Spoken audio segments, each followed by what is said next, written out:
भारत के इतिहास में कई महान योद्धाओं और सम्राटों ने जन्म लिया, जिन्होंने अपनी कड़ी मेहनत और वीरता से इतिहास को अपने नाम किया।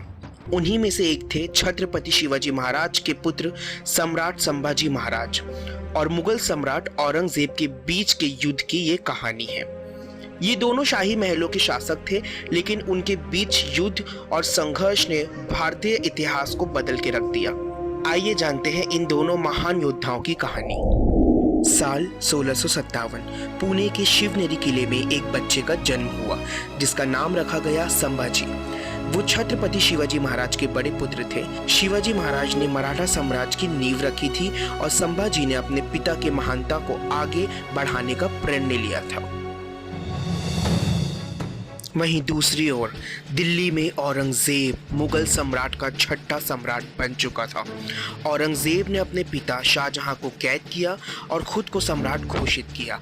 औरंगजेब का सपना था कि वो पूरे भारत को मुगल साम्राज्य के अधीन करे और इस दिशा में अपने साम्राज्य का विस्तार करना शुरू किया।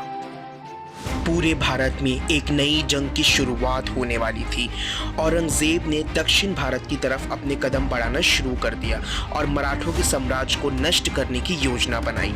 जब औरंगजेब ने संभाजी महाराज से सीधा आमने सामने किया तो एक विशाल संघर्ष की शुरुआत हुई। औरंगजेब ने संभाजी महाराज को कई दफा उन्हें डायरेक्ट सरेंडर करने की भी योजना दी, लेकिन संभाजी महाराज ने कभी भी अपनी वीरता से समझौता नहीं किया।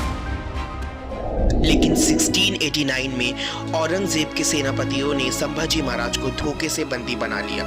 औरंगजेब ने उन्हें कई तरह से कष्ट पहुंचाया, लेकिन संभाजी महाराज ने अपने घुटने औरंगजेब के सामने नहीं टेके।